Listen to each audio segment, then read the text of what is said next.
the big topic, of course, for this show.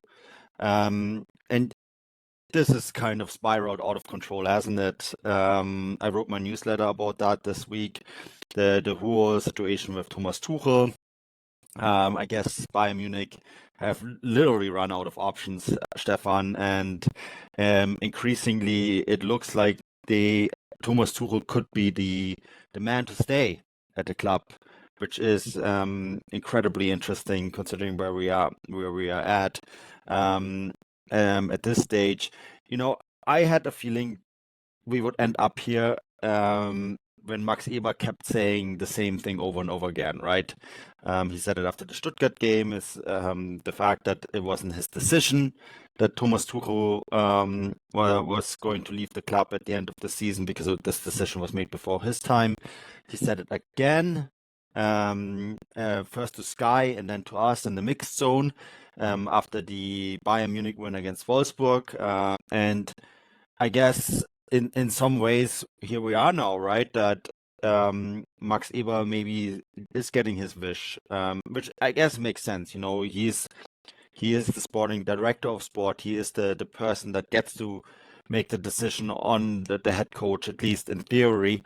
We know it's not quite as straightforward at Bayern Munich always, but here we are. As we speak, they are negotiating negotiating a deal that they dissolved for Thomas Tuchel to stay. Yeah, it's crazy, and I kind of posted about it on Threads and Substack this afternoon. Actually, just kind of a note talking about it and what it means for Bayern, and I've discussed it with one subscriber, and the kind of conclusion we kind of came towards, the old expression, "A bird in the hand is worth more than two in the bush," in the sense that Bayern have obviously gone around a number of head coaches in a desperate attempt to try and move on from Tuchel. But more or less each and every one of them has either said no because of the way, the club has kind of publicly berated Tuchel, or no because they probably come to the exact same conclusion that Tuchel and Nagelsmann and Hansi Flick have all came to as well, which is, I'm only taking this job if we can take a chainsaw to this current squad. And, if it comes down to whether you keep Tuchel and rebuild the squad, or you bring in someone like De Zerbi or, whoever else, and take a chainsaw to the squad, you're probably better doing it with the guy who, was a few minutes away from, well, maybe not a few minutes away, but, quite competitively got to the semi-finals of the Champions League and had a shot at getting to the final with, what is a pretty broken squad. It makes sense to stick with that man and see it through with him in a sense. But it does kind of come with some interesting kind of caveats or consequences, and this is kind of what I discussed on social media today, in the sense that if Tuchel is to stay, not only does that kind of, leave the fox in the henhouse, if you will, but it also means that, the hierarchy that have been kind of berating him from up on high, in their lofted seats at the Allianz Arena, will have to kind of address these kind of former complaints head on. And I saw someone make a really, really good point on social media, and I really wish I could remember who it was, but they drew a comparison to the fiasco Bayern have gone through with Hoeneß, and to a less extent Karl-Heinz Rummenigge, who Rummenigge hasn't really said anything publicly, but the reports are suggesting that he's kind of arm in arm with Hoeneß in his criticism of Tuchel. And they were talking about that, and they were basically comparing it to the way that Leverkusen moved on from, their elder statesman like chief executive and went for something new, and have now kind of got this fresh approach to coaching and training and tactics and things, and the way that the club has been run. It still feels like Bayern are still kind of being held back by the men of yesteryear to an extent, and if the club were to keep Tuchel, that would probably be a good example of them kind of, basically saying, look, Hoeneß, we know what you've done for this club and you're a legend, but you can't keep washing our dirty laundry in public. You can't keep making decisions for the club via columns for, Bild or interviews on Sport 1 or something like that. It has to be done through the correct channels, and I think keeping Tuchel would be a real kind of interesting kind of rejection of what has often been perceived as the kind of hierarchy of I'm trying to think what the word is, like the chain of command. That's what I'm looking for, in the sense that, Hones makes decisions and everyone falls in line. Keeping Tuchel, to me, would feel like someone like Max Ebel standing up to that. No, I think you spot on there. And at the end of the day, it's the director of sport and the sporting director, right? And Max Ebel and Christoph Freund that should make this ultimate decision. It's kind of crazy that the decision to allow Thomas Tuchel to leave was essentially made before Ebel took the job, right? And got them into this really weird situation of having to find a new head coach, and all these guys, essentially Nagelsmann and Rangnick and Hansi Flick now basically rejecting a move to Bayern Munich. And I mean, Hansi Flick, the latest one, I think that was, and I pointed this out in my newsletter that I wrote on Tuesday, that there was too much broken between Flick and Bayern Munich for that to ever work out. Right, there's a lot broken between Tuchel and Bayern Munich as well, and this could still not work out at the end of the day, right? I also think that if it does work out, there's going to be a pretty significant rebuild this summer, led by Ebel, Freund, and Thomas Tuchel. It's really interesting, the fact that I got the Presseerklärung, as they say in German, right? The press release from Bayern Munich at lunch today, that they had signed 4 young players, actually, or 3 young players, to professional contracts: Lovro Svonarek, Noel Asekuninki, and Adam Asnu. Svonarek is the really interesting one because he played on the weekend, right? And he scored, a young Croatian attacking midfielder. I interpreted Tuchel's lineup against Wolfsburg as as a statement towards the Tegernsee. There were so many young guys in there, and the squad, I actually think, did really quite well. And then, of course, Pavlovic running it in midfield. I think that was a big statement by Tuchel, saying, "Look, I can go and integrate young players into the squad, unlike what Uli Hoeneß said in an interview with FAZ, right?"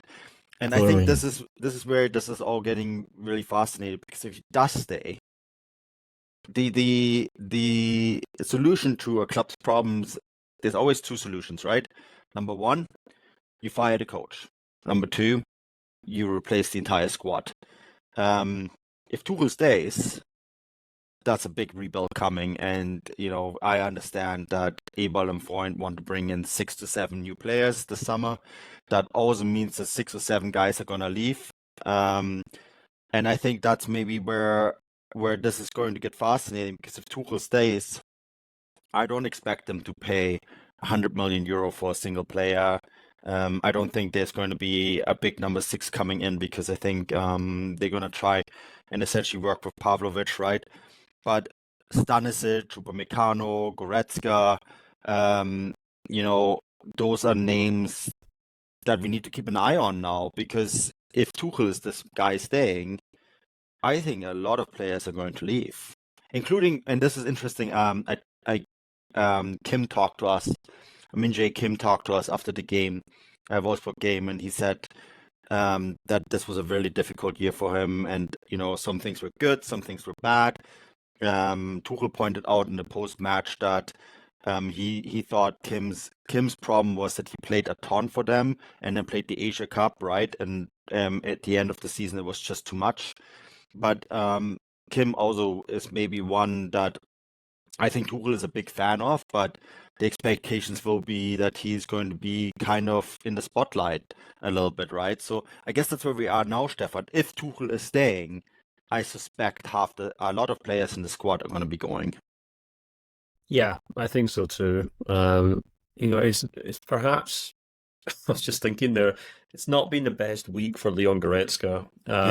If shortly after finding out he's not going to be in the Germany squad, he finds out that Thomas Tuchel's actually choosing to stay at Bayern next season, because I would suspect that he's probably one of the main players who'll seriously be considering his future And I think he should be, to be perfectly honest with you. I don't think he's been good enough in Bayern for 2 or 3 seasons now.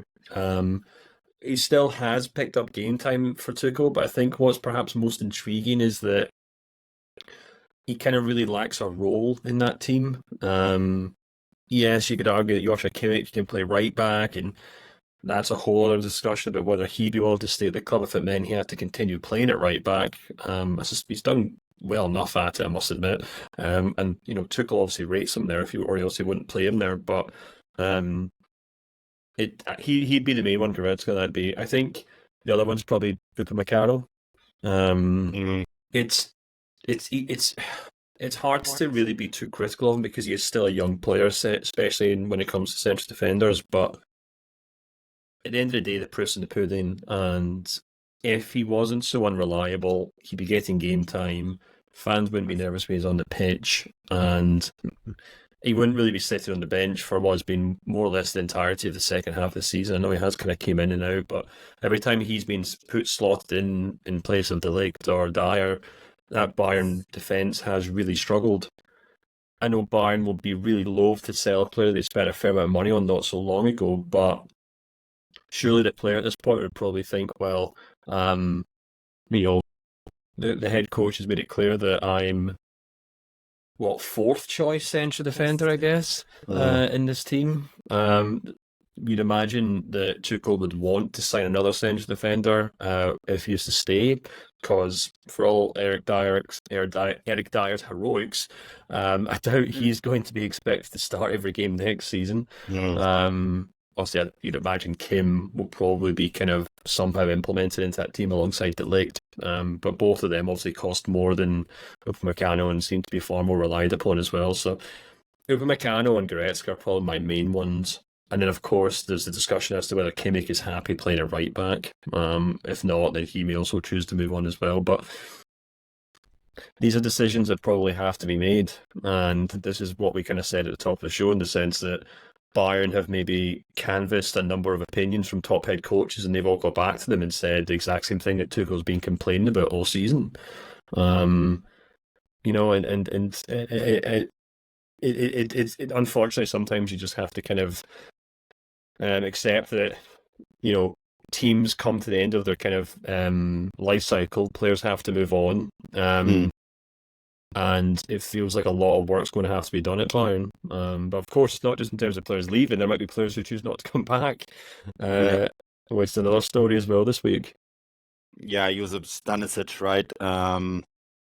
Very conflicting reports on whether he wants to come back or whether he doesn't want to come back. Sky reporting that he wants to stay in Leverkusen. Kicker reporting that that's not true. I would say the truth is probably somewhere in the middle.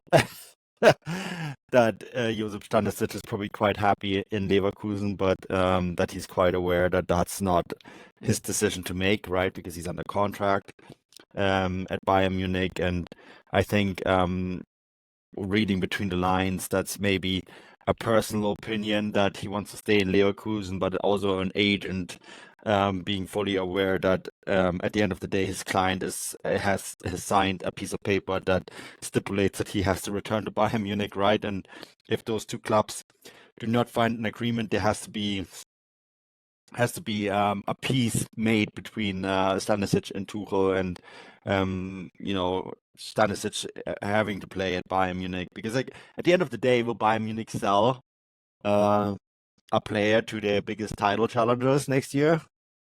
That's a big question, right? Because there is no buy-on option. They have to negotiate a deal.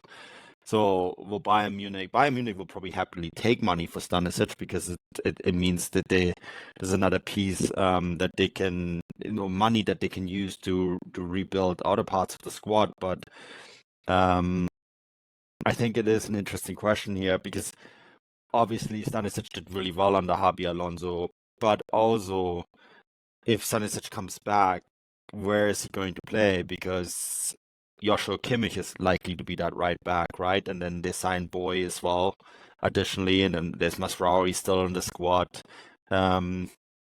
It's an interesting one. Like, what do you even do with Stanisic? So do you cash in on him? But do you cash in on him by selling him to your biggest title competitor? That's a tough one to decide. Yeah, I'd imagine Stanisic is in a pretty good situation. He either goes back to Bayern, who tend to win league titles, or he stays at Leverkusen, who almost always win league titles. I do think, considering what's happened this season, that I'd be very surprised if Tuchel wasn't willing to take a chance on Stanisic next season. I'm still not entirely sure he should be a starter for Bayern, just as he's not a starter really for Leverkusen. But you can imagine he'd be a really, really useful player there, especially if Kimmich does stay on as the kind of first choice right back in whatever happens to Mazraoui. I mean, you'd imagine he may end up having to become a left back of sorts if Davies does get sold. So it's not hard to envisage a situation with Stanisic. He's an important player. Not to mention the fact that he can also play centre back, and he's not 100 miles off the kind of set of talents that makes Eric Dyer very useful for Thomas Tuchel, in the sense that he's a kind of ball-playing centre defender who can read the game, because obviously Dyer was a midfielder by trade, so maybe Stanisic can kind of slot in there when necessary. So, I guess it'll come down to whether, if or when Tuchel decides to stay, and at that point, he'll probably have to speak to Stanisic or his agent. I'd imagine it'll be Stanisic himself in pre-season training once he returns. And then he'll probably get a pretty good measure of what will happen, because that backline has been absolutely decimated this season through injury.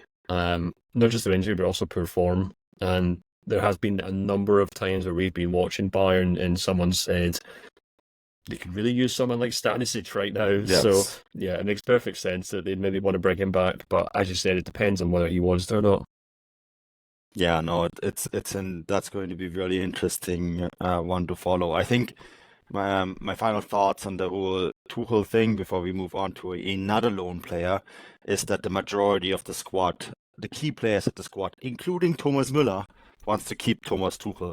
We all know if Thomas Müller decides that a head coach is going to stay or going to leave, that the rest of the club is going to quickly fall into line. So there is that.